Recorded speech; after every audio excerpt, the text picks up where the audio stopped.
Hello, everyone. Welcome to your favorite podcast, the Mile High Sports Symposium. I am joined by my good friend, Chris Whitright. However, my kids apparently don't know him. So how good of a friend is he? We're going to talk all things sports. So stay tuned, and we have some good stuff for you today.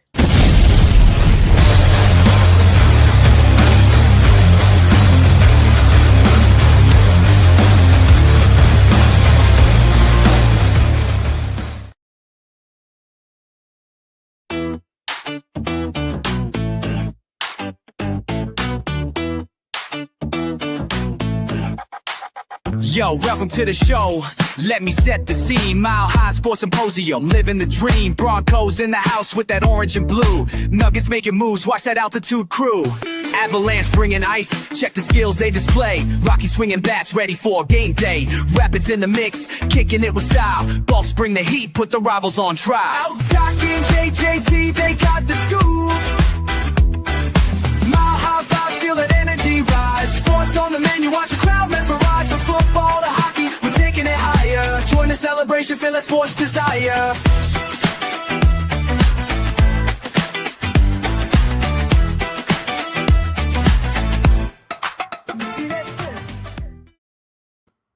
My good man. I am glad you're here today. I want to welcome everyone in to the Mile High Sports Symposium, one of the many podcasts on the Orange and Blue Network. So we're going to talk all things Denver sports, even Colorado Rockies. We're going to take a pulse check on all of the Denver landscape. We're going to talk Avs, Nuggets, Broncos, the Combine, pitchers and catchers reporting, because apparently the Rockies are classified as a Major League Baseball team. Before we get into all of the fun banter, I want to say hi again to Chris. Sir, how are you today?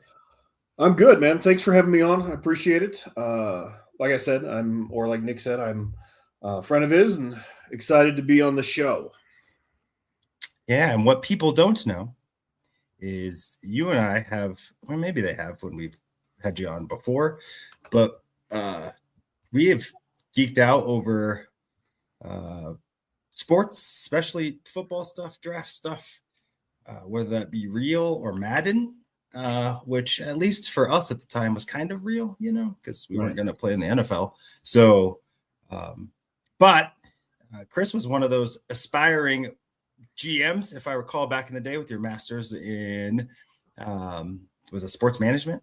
Sports administration, but yes. Sports administration. Yeah. You were the first person I knew that really wanted to do the front office-y stuff.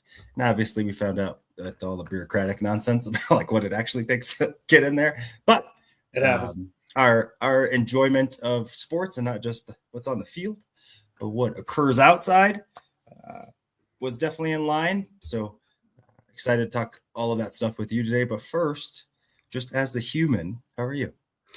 Catch me up. Man. I'm getting over something. So if these takes sound bad, month from now, we'll blame it on the NyQuil-induced coma. So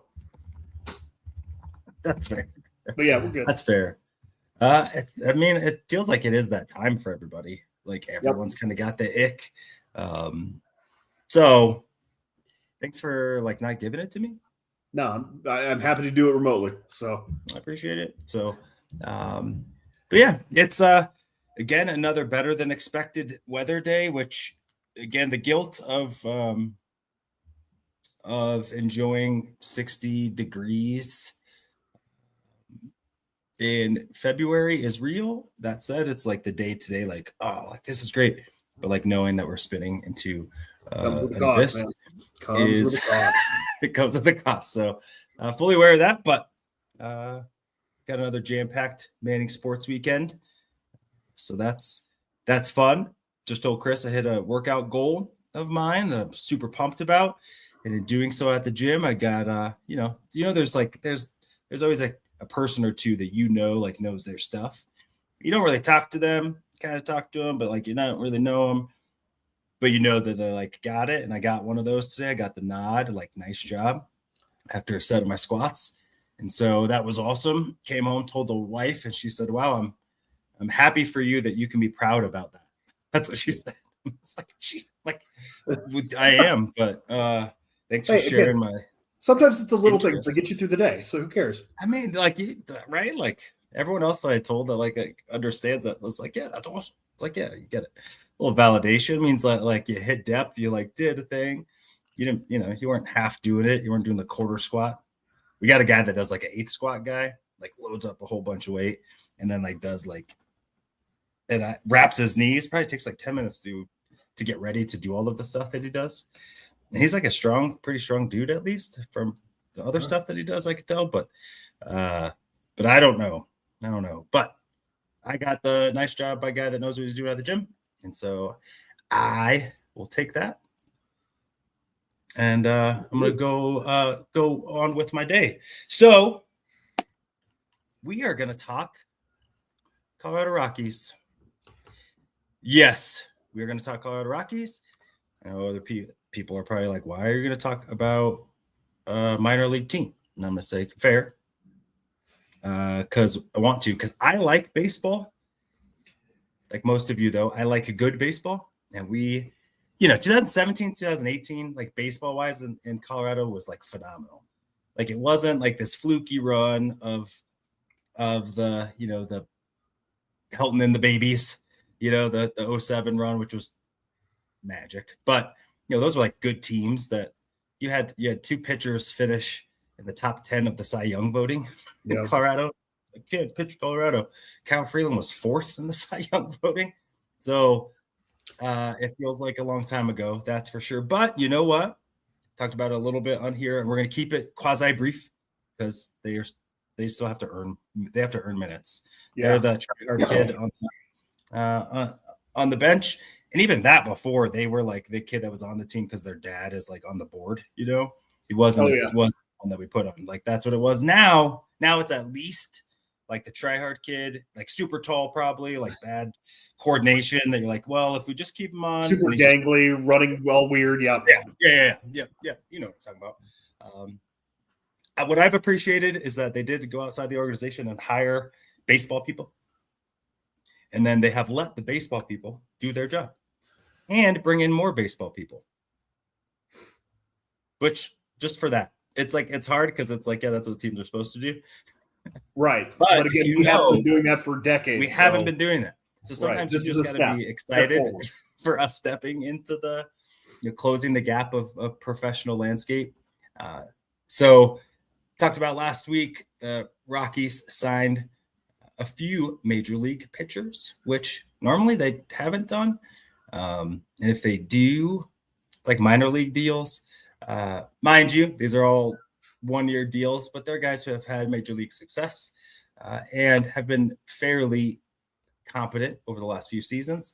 So Jose Quintana, Tomoki Sugano. I probably should have. Yeah. And then Michael Lorenzen, who is just yacked. My guy's like, was he like 34? And he's just, he's got like, so I dare you to tell him he can't pitch in Colorado. Dare any of you. And then a couple moves I did like. So we got Jake McCarthy, who was a high ceiling prospect in Arizona for a bag of Skittles. And then I think a couple players that might play well, but Eduardo Hien, they got from Minnesota, infielder, and then Willie Castro, who was an all-star 2 years ago. It's 2 years ago. Not a guy that's can hit over fences, but can play everything. And the thing that I like is when you're building an organization, so especially in my league system, one reason why the Dodgers are so successful is because they don't let players play at position. You got to play at least 2 or 3 so you have versatility. And so one, it's better development, I think, for the players, but you also can crack the major league roster faster when you know how to do that. You find some more value. And so I'm excited because I think it's pointed in the right direction.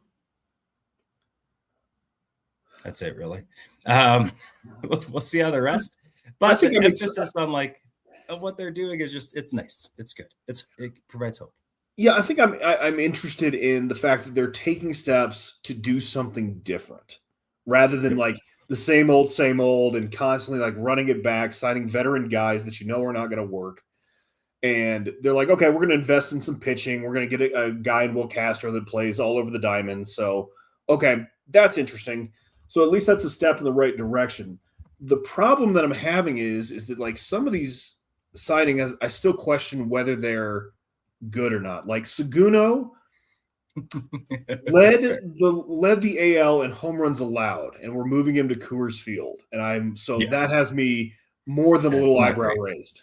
Yeah, a little eyebrow raised there. I'm like, I don't understand what the. I didn't look back though. Was that a 1-year thing, or has he been a guy that's gave the long ball? Do you know what I'm saying? He's kind of just a journeyman that like he got crushed last year, so I don't know how. Yeah.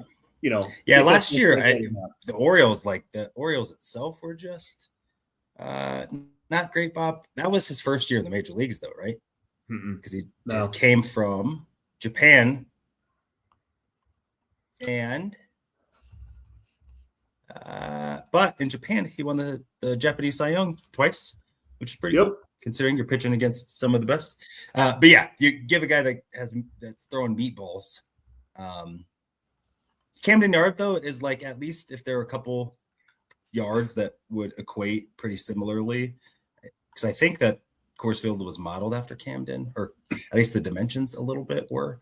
They're pretty relative, but yeah, gave up 33 home runs, but only 36 walks. So, like maybe he's not giving free passes. So maybe he's a guy that's like, you know what? I'd rather pitch to him, make him hit it, than give him a free pass. And then sometimes you like groove one and then they're like, get out. Yeah. I mean, not great. Let's keep it real. Not great. I think we also understand that a 36-year-old Sugano and Lorenzen is 34. 34. And then Jose Quintana, I think, is 36. He's 37. And so these guys, 37. So, I think we understand what they are, but it's a move in a way of going to get guys that will eat innings, that from all accounts are good leaders. I do like that they got like multicultural in there. You got your American, you got your Quintana from Latin America, and Scano, who's Japanese. And so really those are kind of the major languages and cultures that feed the MLB right now. And so my feeling is you got guys in that can lead, that I think can relate to a larger group of the pitchers and players on the team. But it's a commitment, that's probably somewhere between $16 and $20 million that you committed to 3 pitchers instead of just eating it and not spending anything and then just letting your young guys get shellacked. And so it at least just has depth. I think they have 7 kind of viable options. And just with that, just the move up, I think we're going to go ahead and transition while we're still feeling positive about it. But I just like that they have hired guys to do their job. They've let them do their job. And so far, I can see the work of a plan. And that's, for me, it was what made me feel better about the Broncos. Is like, okay, I can see the plan. The Nuggets, I could see the plan. Avalanche, see the plan, right? It's like, it's clear. They don't have to tell you what the plan is. You can see it develop. And the Rockies, I think all of us shared in what are we doing? Yeah. Like none of us would make it. Not one player would make that, or one fan would make that move. And here we are. So we got, unless you want to follow up with anything about that, we're going to transition to sports people actually want to talk about. That sounds good. Yeah, I'm still taking the under on them. I think it was 70. I think it's 75 wins. I'm going to say it's probably going to be 60 wins, which is a 17-game improvement, but you're still, looking at being dead last. That's so terrible. It's over under 75. If they reach 75 wins, does Warren Schaefer get manager of the year consideration? I think he almost has to, going from 43 one of the worst teams in history. Yeah, I mean 43 wins in history of sport. Like let's keep it clear. This isn't just the history of baseball. Like that was one of the most feeble seasons in professional sports, like American professional sports history. So just keeping it real, if they like were competitive, I think it goes a long way. But do you feel a little bit more optimistic about the Rockies, where they're going? Because I mean, you still haven't had to lean on or get to lean on Holiday or Condon or some of the guys that may or may not, but have all of the tools to be successful. You feel a little bit more optimistic than maybe this time last year? Probably. But again, I mean, I was like looking at the roster going, I am just not interested in this club. And I think they're just going to be bad. That's rough. And lo and behold, they were. So shocker. Yeah, no. Shocker how that works. All right. Well, let's transition to a team that actually has committed to sports and does a good job, which is literally the rest of the Colorado sports teams. Right. I would say even like I would put the Buffs ahead of the Rockies in like terms of their plan, which I mean, even though some of it's fell on its face, it's like, all right, like you're invested, you're trying to like figure it out. Let's go to the Colorado Avalanche, who went into the winter break, tops the NHL in goals or goals scored, goals allowed, and points. And so with that, some of the things that you and I want to talk about today, because it's way more fun to talk about what could the team do than them probably running it back, because their team is really good and they probably could just win anyway. But we're going to talk about a little bit of in or out. Should the Avs be in, or out? And I'm going to throw this out to Chris. Chris is going to tell us whether or not the Avalanche should consider and do what it takes maybe to get these players. So we got a few players in mind. So first and foremost, Vander Kane, winger. Yep. Winger, Vancouver Canucks. Tell me a little bit about why you think he could fit. And then maybe why he wouldn't fit. So I think for the philosophy of this kind of discussion is I think we're looking at adding depth pieces more than like I need a big splash in the trade deadline. So for Vander Kane, I think he's got everything you want in a playoff resume. He scores goals. He's big in big moments. And that's ultimately what the Avalanche are trying to attain, is a Stanley Cup. We want a deep playoff run. We want a Stanley Cup. We're in. So, he's physical. He scores goals. Also, I think he can be had for cheap this trade deadline, simply because I think, the Canucks are not necessarily in it, and I think they've grown tired of him. And part of the reason he's available is because he's not necessarily the best locker room guy. And he's had some health issues in the past, which I totally get. But after this season, he's a free agent. So I think if you go get him, he'll be motivated to play well. I think he's got what you want in a third line winger. And he's physical. He can play, or he can skate. He can score goals, and you would get production off that third line, which I think is important, especially when you're relying on some younger players on that line. So I'm in on Evander Kane. So especially since I think he could be had for maybe a third-round pick in your draft. So to me, that's in hockey terms, if you were to use football math, what equivalent would that be in like a football draft pick? You're looking at kind of a day 3 pick. If we're doing equivalency, a third-round pick, you're basically just betting on traits and hoping that they rise quickly. I mean, they don't always pan out. Yeah. So again, super cheap. Yeah, I think he's still he's got a contract. Dart throw. Yeah, I think he's got, and his contract I don't think is a huge issue, because if it doesn't work out, then you're not tied to him for any length of time. So you can move on quickly and go do something else. So yeah. So I like it. I think Evander Kane, when he's a guy that like your fan base hates, I kind of dig it. You had that with Kadri. I think any successful team, you got at least one a-hole. Yep. The Avs teams from yesteryear, you had Claude Lemieux, who literally no one liked. Yep. And having one of those guys isn't the worst thing. I do think they have some pieces to be able to move, and I 100% am in line with. I think Vancouver, the sooner that they can dump him, probably the better. The more salary you're able or willing to take on, the less you'll have to pay. And so I think that he would be a good move in the end. That has really for his playoff prowess, consistency in that, that he's going to show up in big games. Yeah, I don't know if guys like Parker Kelly or Jack Drury or Colton, maybe a little bit more of Colton, but some of those guys, I don't know how they're going to produce, if they're going to produce. And then without having or seeing Landy back, I wouldn't mind. I don't know if O'Connor, who is supposed to, if he's going to remain healthy, considering. And then, Gavin Brindley, who has been a nice little surprise, is also a little surprised. A smaller frame guy, but I like it.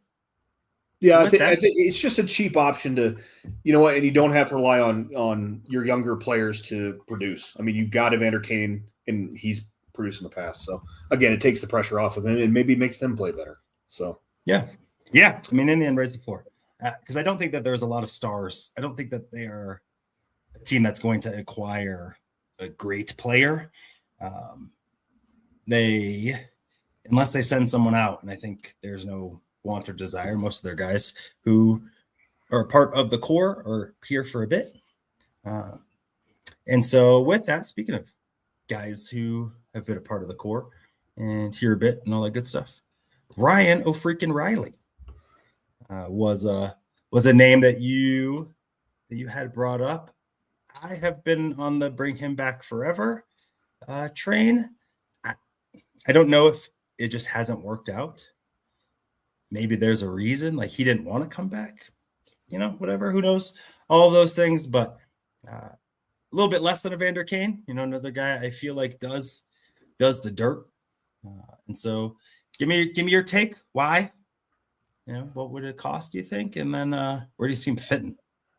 Yeah, I think O'Reilly would have to be another third line center, which again that would be a question mark for me, is if he's willing to accept that role, because he's still super productive at a high level. He doesn't skate as well as he used to, which is maybe a problem in the Avs system where it's more up tempo. And I think the price for him to acquire him would be a little bit more substantial than an Evander Kane. So I'm just not – I think I'm out on Ryan O'Reilly coming back, and I think it's because, it's one of those things where you just missed each other. Like the opportunity for him to come back and play well and be happy, I think that's just passed, unfortunately. I like him as a player. I liked him when he was here, but it just seems like he's not super interested in reducing his role. He wants to play as much as humanly possible, which I understand. I mean, you only have a limited time at that level. So yeah, he's got another year after this year at $4.5 million, and also has been a guy that has kind of stayed around that salary for a bit. And so re-upping, I don't think he would be a candidate that you would want to keep. Plus, he's going to be 36 when that contract's over. I would have loved Ryan O'Reilly to be a part of, but for those reasons, you absolutely convinced me that it. I don't know, but his all-around play, good leadership, good defensive IQ, can play on the penalty kill and on the power play. Yep. Yeah, would he do what you're asking him to do? And I think that is one that I don't even think he'd answer, because. Yeah, and I don't know if there was bad blood with McKinnon or Bednar when he left the first time. So, and there may be bad blood there. So, I'm just saying. Yeah, I mean, probably. So, anyway, it's just it's a no for me, dog. Feelings. I like it though. No for you, dog. All right, you're out. You are I'm out like Randy Jackson on. Right. Yeah. All right. What about Bobby McCann, double end. McMahon. So. McMahon. Yep. So he's a winger from the Leafs, And again, a lot of this stuff is about depth. He's a younger player that is only making about 1.5 million. You can check me on that, but I believe he's only making 1.5. And he's been productive for the Leafs. I think he's got the speed in order for him to play well in this Avalanche system. So I think he would be a yes for me, because I don't think he would be, again, not a whole lot to require, but I think the return on the investment, I think, would be pretty high. He would be a free agent as well, after the season. So you might be able to resign him, maybe not. We'll see. But again, I think if you're looking for depth scoring options, he's one of the better ones. So that is out there. So I'm in on played 56 games so far, 19 goals, 13 assists. Is about a half a point a game guy with about 15 minutes of ice play a game. So not bad. Was able to contribute. It's 29 or 28 now, 29. Yep. At 1.3. So you look at it now, it's probably only a few $100,000 to have him for the season or the rest of the season. I think you probably get a pretty good deal on that. He's had a couple injuries that he's dealt with too. So but he's a bigger guy too. Yeah, 6'2", almost 210. So I think for a team that needs grit, I'm all about continuing to make sure that you have people that when they get punched in the playoffs, they can punch back. Yep. Don't know how much he's done or how well he's done in terms of playoff runs. No, I mean, he's younger. So he's a little younger than he used to be. So and to be very clear, I would be a fan of either McMahon or Kane. Like I'm not trading for both of them. So because I think one or the other fills that role for a third line scoring option. So yeah. Don't want to get redundant. No point in giving up multiple assets for the same dude. And I think both of them, in my opinion, would be good kind of backup options in case Landy isn't back.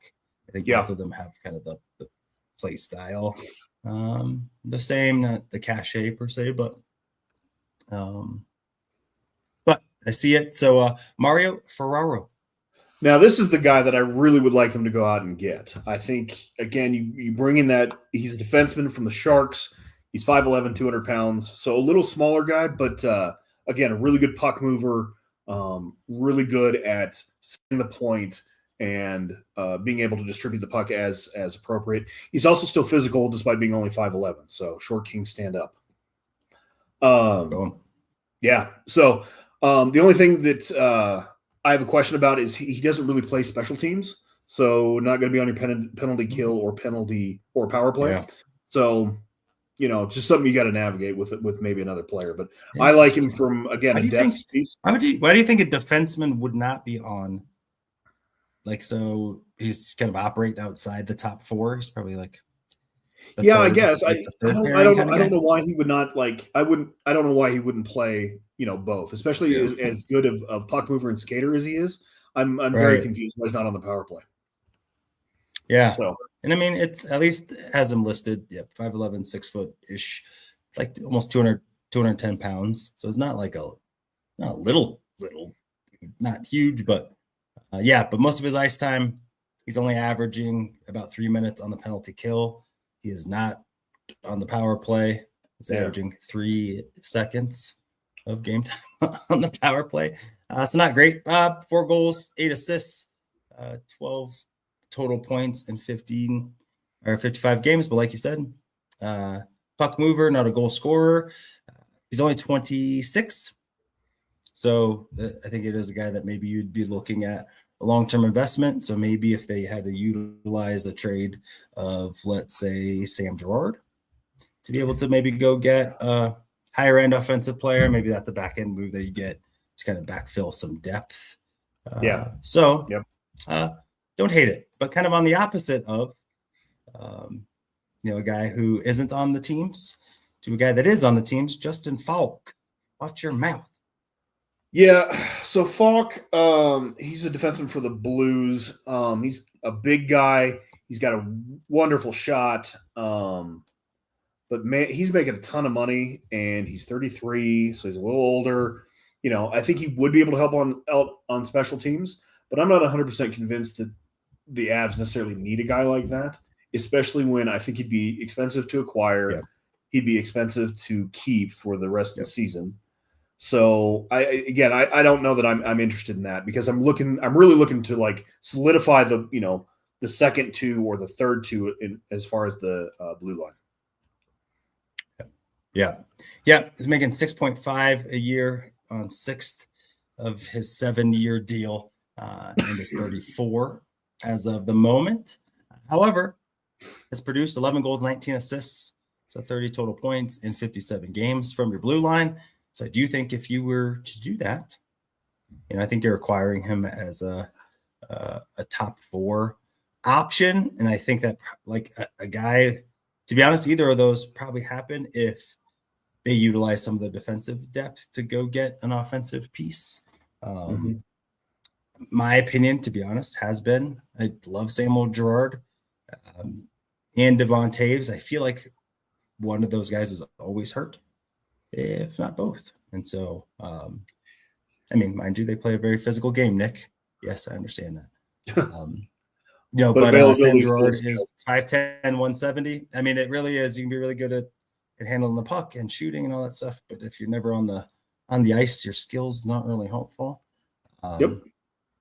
So I like winning with our guys, and it would be great. But in the last 10 games that Sam Girard has played, he has 1 point, and is -1. So and for a guy making that, a guy making $5 million, it's a little tough. It's a little tough.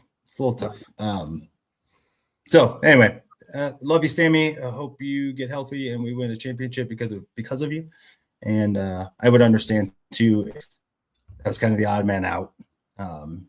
Because you got a guy like you're never trading ever, Cale Makar. I don't care if they offered you Jesus on skates. Maybe I would trade Taves for Jesus on skates, but probably not Cale. But maybe the same conversation could be had about Devon Taves, because he's 7.25 mil. Maybe him going out. So I think we got to be open a little bit to that. So with that, do you think answer this question before we move on, if the Avalanche only got one, they got one of those guys in that deal or something else, is that enough for you to feel really, really good? Or do you think that this team does need more of a shakeup and needs a little bit more of an infusion, over the lackluster last 2.5 weeks? Yeah, I would not be mad if they dealt for multiple pieces and were aggressive at the deadline, saying, we appreciate all the help that you've given just Girard, but we're going to go in a different direction. Bring in Ferraro, bring in Evander Kane, and then see where the chips lie after the long break. So that would be where I'm leaning. So okay. So you are on the I want to see them go for it. Yeah, let's. Yep. Yeah, I mean you're in. I mean this is a legitimate championship team / window, and you have, outside of the Stanley Cup run, you haven't made it out of the second round. I don't even know since what. Outside of that run, I don't even remember last time. I could probably look, but it's been a long time. So with that, do a couple little ads, because people love us. What am I going to tell you? Please go on, like, subscribe. Make sure you comment for the algorithm, all the things. But if you're not following and subscribed to the Orange and Blue Network on YouTube specifically, you should go do that. Heard it's important. All the kids tube, so you should do it.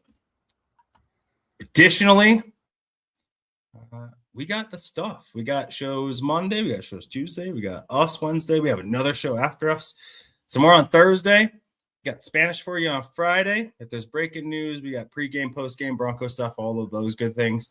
And just because all of these shows are Bronco kind of dominant, all the folks on the network love ball across the sports landscape. So feel free to engage on the Twitter sphere, the Blue Sky thingy, the Telegram, whatever you got to do, because we all just love sports. And again, you can't parent without caffeine. I'm just going to tell you right now. Seen people try and do it. It's an epic fail. So if you're going to do it, you might as well get some good stuff. You can go get you some Dubby, Jitterless Energy Blend. Use our code OBN10 for Orange and Blue Network 10 or OBNX 10, however you want to remember it. Please do go throw that in. Dubby, all of the good stuff, none of the bad crap. And with that, we're back. Now we're going to talk about the Denver Nuggets, who are also on a break. Yep. And you know what? Proud of Jamal. He went out, had a good showing in all of it. You know, didn't go as far as I would have liked in 3-point contest, but hey, nice job getting out there and not skipping it like most of the clowns in the NBA who just don't want to put themselves out there and lose at something, so they don't try. And you know, having 2 Nuggets there, very first cool. time, long time, super dope. And so with that, though, the Nuggets finish the first half, even though it's more than a half of the season, and as the 3rd seed in the West, which I think if we all were told you're going to miss Nikola Jokic for a good chunk of time, Aaron Gordon for most of the first half, Christian Brown for most of the first half, your newly acquired Cam Johnson out for a good chunk of time, Peyton Watson currently injured, Tim Hardaway for a few games, Valanciunas also out for a few games.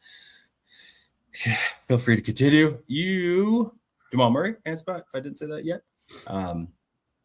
You would have thought that we would be much worse. So 3rd seed, some time to get some guys right. Hopefully, but like the Colorado Avalanche, my opinion, they are in a win now window, and if they need at least one more championship in Nikola Jokic's career, I think, to solidify their standing as like, you know, a team of an era. Don't have to be like the team of this era, but if you throw away, and I would say throw away, if you throw away one of the greatest careers in sports, American sports history, when it's all said and done, I think Nikola Jokic is going to stack so many trophies. He's going to be I think he's going to be referred to as some of the greats across sports, and one championship would be malpractice. I think it would suck. So with that, even though I think that this is the best Nuggets team that Jokic has been on, in terms of depth, in terms of mix of athleticism and veteran presence, all that stuff, taking the coach out of it, we'll see how Adelman handles some things when again, but not to go there. But I think top to bottom, it's probably the best roster that he's had.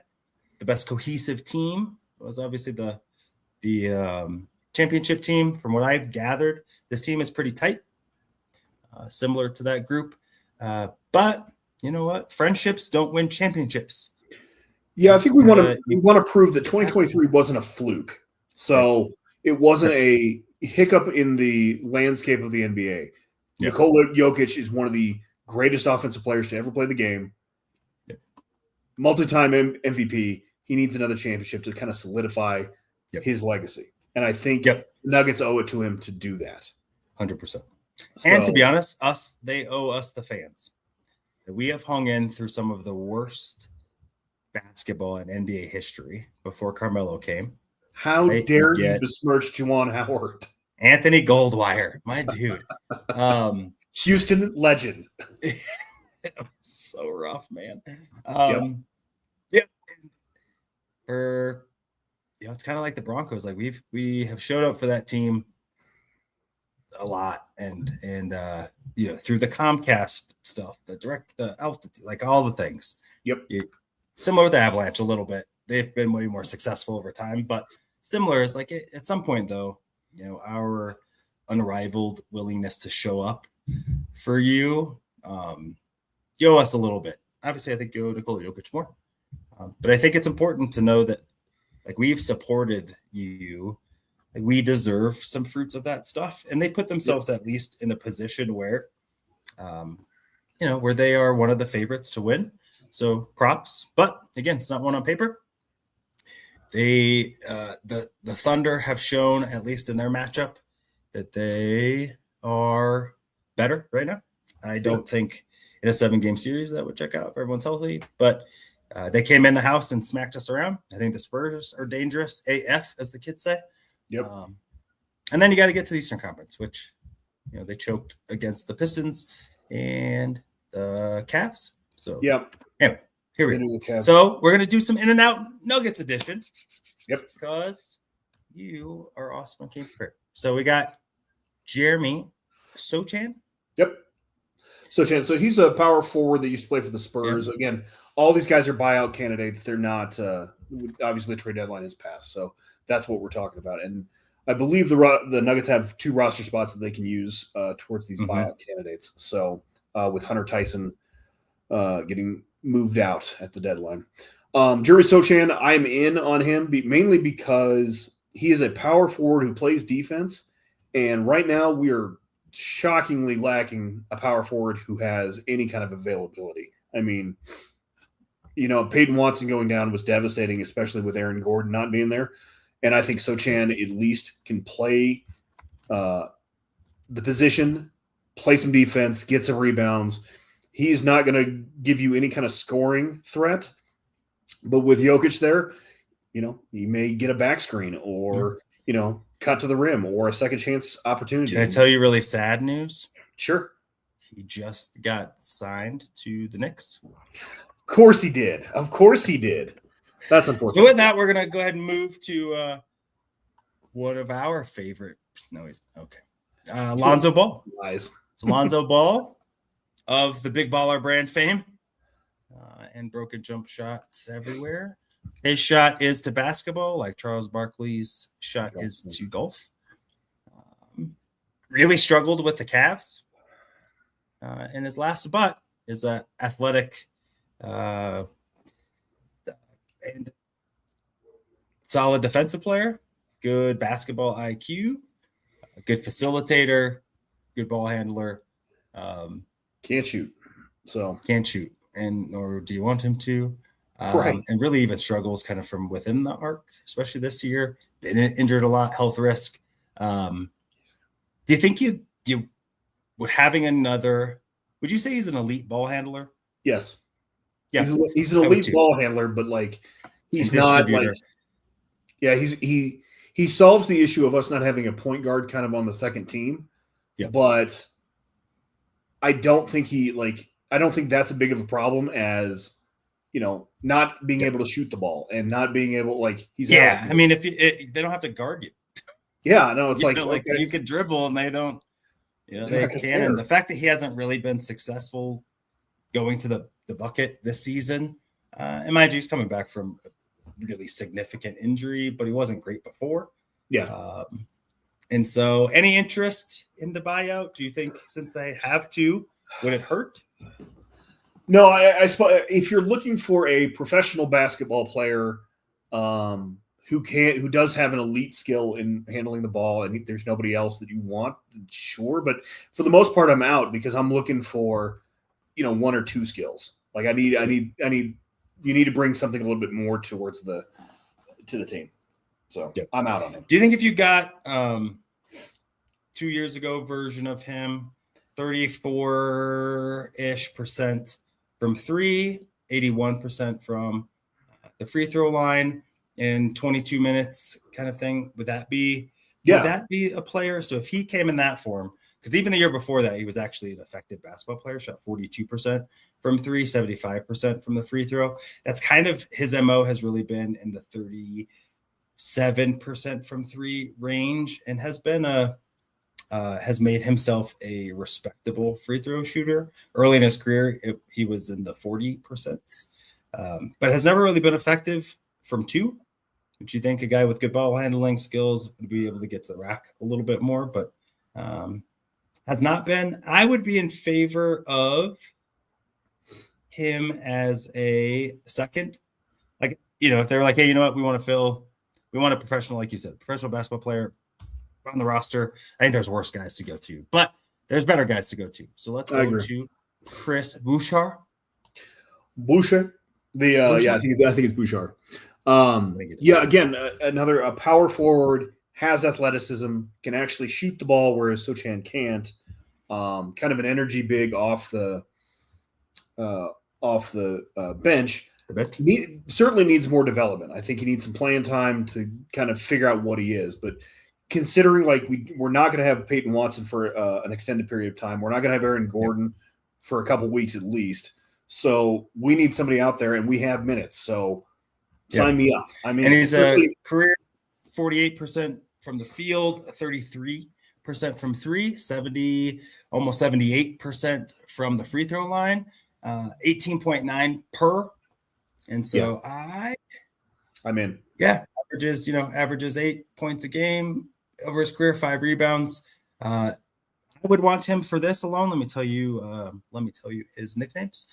Swatter Boy, Slim Duck. Okay. And then some things I don't know if I can say those. So don't say those things. Duck is super sweet. I would be in favor of. Yeah, I think that's about as best as you can hope for from a big man, in the buyout market is Chris Boucher. So I'd be in. Yep. Yeah. I mean, like you said, this buyout, you're not going to be getting tremendous talents. Most guys that they bought out want to go be a big piece of a puzzle somewhere, and not the final bench piece of Nikola Jokic's career. Yeah.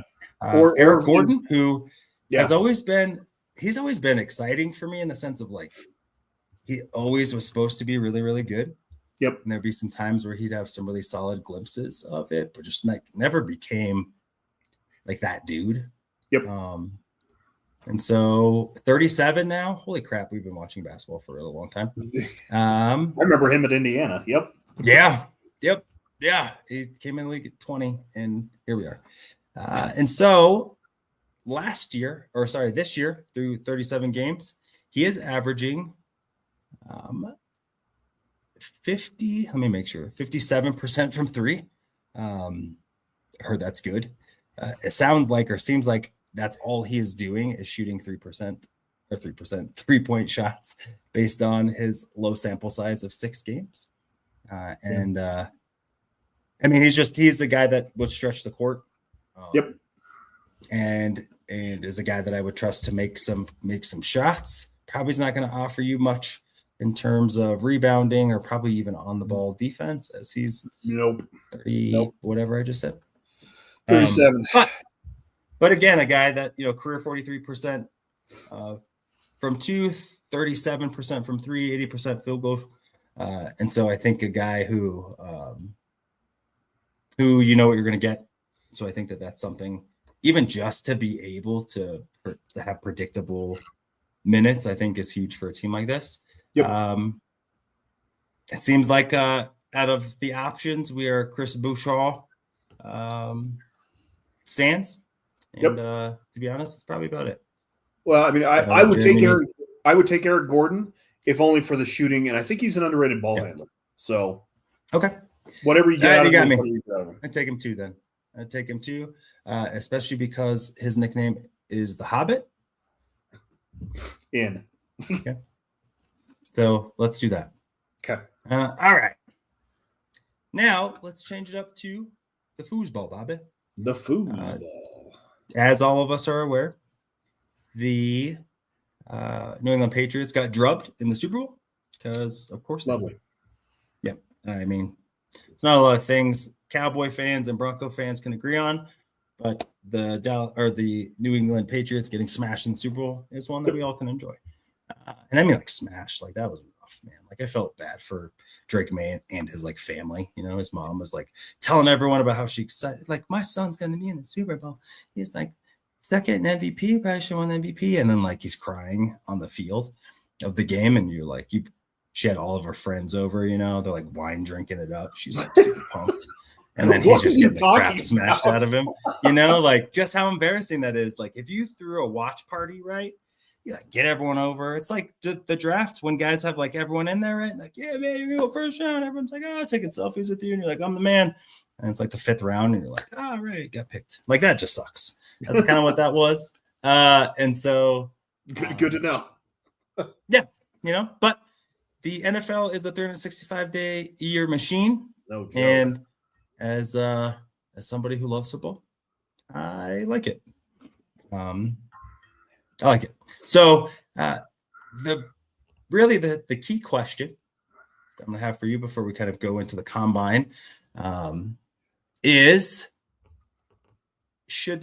if you were the GM of the Broncos, if you're George Payton, your eyebrows fell off, and you were the man,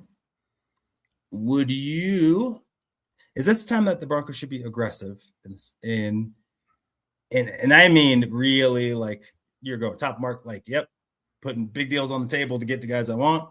Or is this a team that really should execute a much more calculated, so maybe not first wave guys or second wave guys right away, maybe one, but being much more strategic about who they bring in and the cost? For me, it's aggressive. Like you were this close to the pinnacle and representing the AFC in the Super Bowl. You need to maximize Bo Nix's window here. Like he's still on a rookie deal. Go out and what do you think what would you say the window is, just for our folks who probably hear that but don't really know, like why are we talking about the rookie window? The window. Give us a little bit of the sports admin take on and why that's important. So the window is that Bo Nix is still on his rookie contract, and traditionally, quarterback especially has gone for $40-50 million a year. So it takes up a huge chunk of your cap room. And while Bo Nix is not making very much money, so you want to maximize getting these big name players that make a lot of money while you're paying Bo Nix so little money. So that's what I mean when I say maximize the window. He's playing at a high level right now, and this is kind of what you want from your franchises. You want a rookie quarterback who shows himself to be a productive starter in the league, where you can go out and say, okay, I can go get an A.J. Brown for $29 million. I can go out and sign maybe Mike Evans in free agency for $13 million a year. I can go get Ken Walker for $11 million a year, whatever it is in free agency. So you can be aggressive with these moves. So that's what I mean when I'm saying, maximize the window. Love it. Love it. So with that, we'll talk about maybe just some news of some players here in a second. Let's actually jump first into neither of our teams are really like looking at quarterbacks. Do we really want to talk about quarterbacks? Is there anything to really talk about outside of Fernando Mendoza, who's going to go number 1 overall? So there's probably not much to talk about anyway. Yeah, I don't think so. I think this quarterback class, it is interesting to me, only because, all of last offseason we heard, wait till next year. Next year's quarterback class is going to be amazing. And it was guys like Nussmeier and Klubnik and Lenore Sellers, and everybody was super excited about them. Well, Nussmeier got hurt. Klubnik had a bad year. Sellers went back to college. So I don't think you can tell. After a pretty down year. Right. I don't think super hot. Yeah. Yeah. So I don't think you can tell what a quarterback class is going to be a year out. So that's the only thing that's of interest to me. I think this quarterback class is not great. Love it. So, but it's just one of those things that, like, I don't think you can rely on, we'll wait a year and try and get our guy, because your guy may or may not be there. Yep. Yeah. So. And with the NIL, being able to go back and earn a bag in college is changes kind of throws in a wrench with your planning. Yep. And so really looking at it, at least PFF, the highest graded. So mind you, these aren't the players that they have highest ranked, but highest graded quarterbacks that are in the draft or at least going to the combine, I believe. Cole Payton, North Dakota State. Diego Pavia, Vanderbilt. And then Carson Beck is third, and then Joe Fagnano of UConn. So again, if those names excite you, this class is for you. If you are glad that you don't need a quarterback, let's move on, shall we? Right. So let's talk about, maybe give me a few guys that you really are excited to see at the combine on the offensive side of the football. Positions, be damned. But give me a few guys that you're excited to see how they test, or what's the buzz on them at Indy this week. Yeah, so just for the combine, I think the most important part for teams is the medicals and the interviews. Like, those are the most two important things. So mostly the things that we don't see as fans on the tape. So those will be interesting for different reasons, and we'll hear tidbits come out after the combine. You know, this guy interviewed really well, this guy didn't. You know, maybe we found a medical concern with this guy and didn't find it with this guy. As far as like kind of the workouts that I'm looking at, I'm interested to see how Ruben Bain measures, because he's kind of a shorter guy. He's super productive. Like, I think he's a top 5 player in this draft. I think he wrecked in the playoffs, but the rumor is he has shorter arms, which I'm sure he does. So how short are the shorter arms, and what does that look like? I'm interested in Jordan Tyson, kind of how he runs. He's a wide receiver out of Arizona State. Former buff. So I'm interested to see how he tests. Denzel Boston, which I know a whole bunch of Bronco fans are super interested in. He's the 6'4" receiver from Washington. That we'll see how well he tests. I mean, I don't know how super fast he is, so we'll be interested to see how that works out. You know, I think Anthony Hill is going to blow. Who's a linebacker from Texas. I think he and Jake Golday are going to blow up the combine because they're super athletic freaks. Yeah. That makes me sad, because that's a guy that I would love back end of round 1. I agree with you. I think he's going to make himself a lot of money at the underwear Olympics. And I think Jake Golday was a guy that you were hoping could sneak, right? I think he went to Central Arkansas before he transferred to Cincinnati, had a great season. But a little bit like Cody Swessinger, I think, in like physique and Carson, thank you.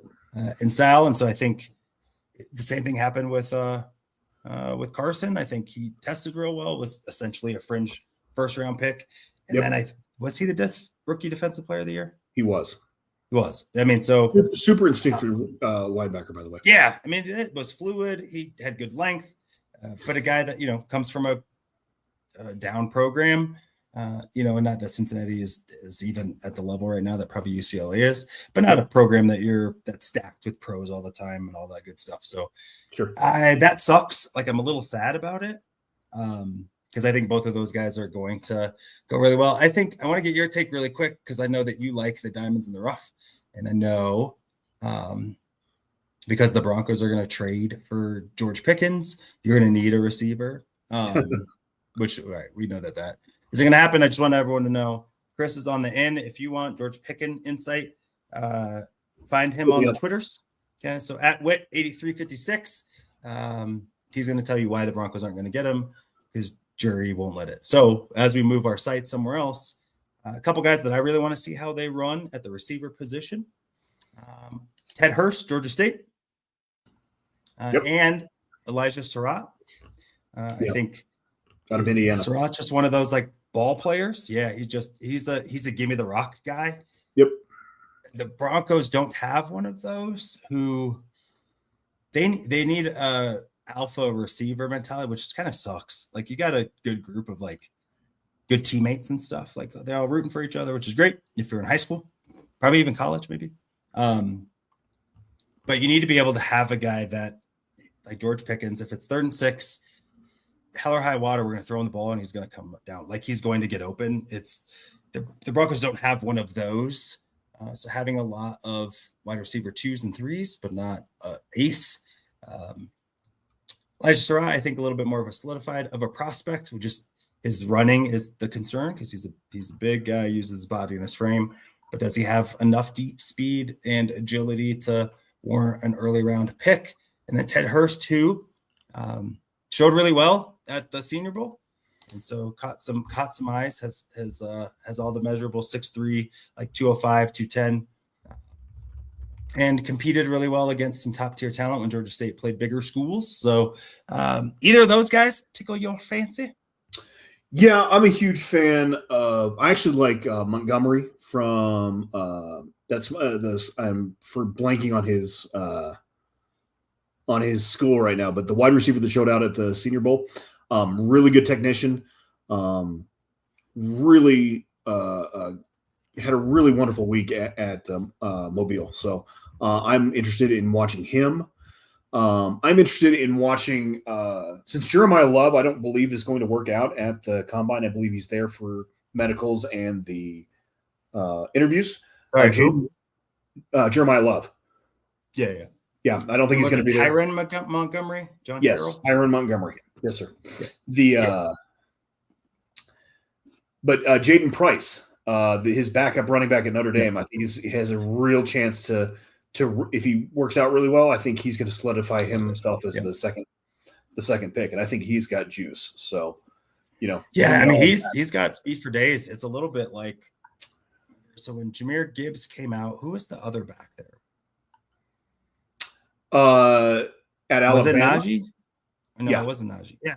I think was it Najee? I mean, he was the pair, right? And then I think we would all agree. Jahmyr Gibbs, special. Yep. Najee Harris is a good player. And so being the bell cow in college doesn't necessarily mean that you are going to be the guy that's more successful at the NFL level. Yep. If you have some of those elite traits. Mind you, I think Jeremiah Love, if he checks out well medically, I think he's a really good player. So I don't know. I'm not saying that Price would oversee that, but I think not. Don't. If our teams, if either of your teams draft him, because I think both of us would, both the Broncos and the Cowboys will need a running back, get a second to fourth round, just added depth. That's a guy that could take it to the house. He wasn't an every down back because they didn't need him to be. Yeah. Doesn't mean he can't be. It doesn't mean he can't be effective. So I agree. I'm really excited about that. Again, it's one of those where I feel like a lot of the guys that I'm excited about are probably going to test pretty well. And then the hope of you getting them third, fourth, fifth round kind of goes along the wayside. But one thing I'm interested. So I really like the Ruben Bain because I think in my opinion, he was the best player in college football this year. And which is hard for me to say as a Florida State fan, and he's a Miami Hurricane, all those things. But the NFL is one and there'll be fake outrage too, because teams plant that crap so that he falls to them. So even if he doesn't stack up or all those things, doesn't necessarily mean that he's going to fall. It means that it just is. I'm interested because the Broncos really need an inline. Why? You have some guys who really it's like a receiver draft heavy group. So Justin Jolly, Tanner Koziol. Yeah. I don't know, but I don't like that name. And then Eli Stowers, who balled out with Diego Pavia at Vanderbilt, but all those guys are really catch first guys. And so who knows? But the Broncos really need some youth at that position. Adam Troutman, Evan Ingram, their best days are not ahead. And so really kind of stacking that room. So I'm interested to see how they stack up because I think they'll all probably test pretty well. Most of the guys that are well thought of right now are guys who primarily impact the passing game. Yeah, I've seen it in the most recent days. A lot of the mock drafts have Sadiq going to the Broncos in the first round. So, and he's the Oregon tight end. I am not. What do you think is a good range for him? Because I was really on that bandwagon for a bit, but watching Evan Ingram play and then drafting Evan Ingram. Yeah. It's not even that he's a bad player. I didn't see Sean Payton successfully used the veteran one. I don't know what he's going to do with the rookie one. And at least Evan Ingram has an idea of what's expected of him blocking at the NFL level. Yeah. Kendrick Sadiq Oregon isn't playing against Penn State. All due respect to Penn State. You're not lining up against the Chargers front and all those things. So what do you think if your mock draft, the way that you wanted the draft to go, where you think people would be valued at, where do you think would be the appropriate range for Kendrick Sadiq? I think you're looking at, he probably goes in the first, like he's right around that 30th pick. I think that's the right spot for him. I just don't think the Broncos are the right fit for him. So for all the reasons that you just laid out, I mean, you just paid Evan Ingram to be that joker position. And while he wasn't very successful in his first season, you're not going to play them both together. So, which then limits, the 12 personnel you're going to put out there. So, and in a win now window, you want to use your first round pick on a guy who is a developmental prospect. Yeah. I mean, I think you better really kill it in free agency to stack the cupboard like that. Cause if not, you really want guys that are going to see the field. All right. We have been on long, but I want to ask you, I'm going to give you just a random question. Sure. Give me a guy who, when it's all said and done, this guy will be the talk of the combine. Who's a guy that you think is absolutely just going to blow it up? Metaphorically. It's Jaden Price for me. I think he's going to crush it. And I think he's going to be quick, and I think he's going to be fast. And I think there's going to be maybe a little buzz that maybe he goes, first round, like the end of the first round. I think you're going to get that kind of Travion Henderson vibe from him last year. Okay. So that's the guy I think who's going to blow it up. So Jordan Tyson also is a physical freak if he's healthy. Yeah. He could blow it up too. Yeah, and I think right now the number one spot for receivers, I think it's up for grabs. I think he's probably your de facto, but I think if someone goes in there and really burns up some tape, there's some jockeying. I'm really looking forward to Emmanuel McNeil-Warren, safety at Toledo. Sure. Nick Emenwari, there was, he's a physical freak and all things like, but what if you don't use him? Isaiah Simmons didn't, but all the things. And so NFL kind of talked themselves out of him in the first round. Saw what he did with Seattle. Yep. I think he kind of fits the bill as like the physical marvel. And so he's a guy that I think very much could be the next kind of conversation there. So, one that I think is under the radar is the Aisha Noor from Arizona State, because he had a really good he's the tackle from Arizona State, had a really good Senior Bowl, and he's got a ton of momentum. So if he tests out, watch out, because now people are talking about him. Oh, he's a top 20 pick when he was not even being discussed prior to the Senior Bowl. So no, I like that, and I think he's a guy too that at least has the ability to bump inside too. If you needed to get him on the field, I think he's got some there. I agree with that. Again, it's those guys that I'm like, man, those are like great, like third round. It's like it always is. Like, gosh dang it. Right. But the NFL was probably onto it anyway. They didn't need Twitter to tell them that a guy was good or not. But here we are. Yeah, so the media catches up with the pro scouts. So yeah, that's usually how it goes. Any lasting thoughts before we close up shop today? No, sir. Had a blast, man. Let's do it again. Yeah. I love you, brother. Thanks for popping in. Yep. For JT, who sadly is getting teeth stuff done. Hope he is on the resting. For my man Chris in the Orange and Blue Network, I'm Nick. Seeing us out. If you need a script. From football to hockey, we're taking it higher. Join the celebration, feel that sports desire.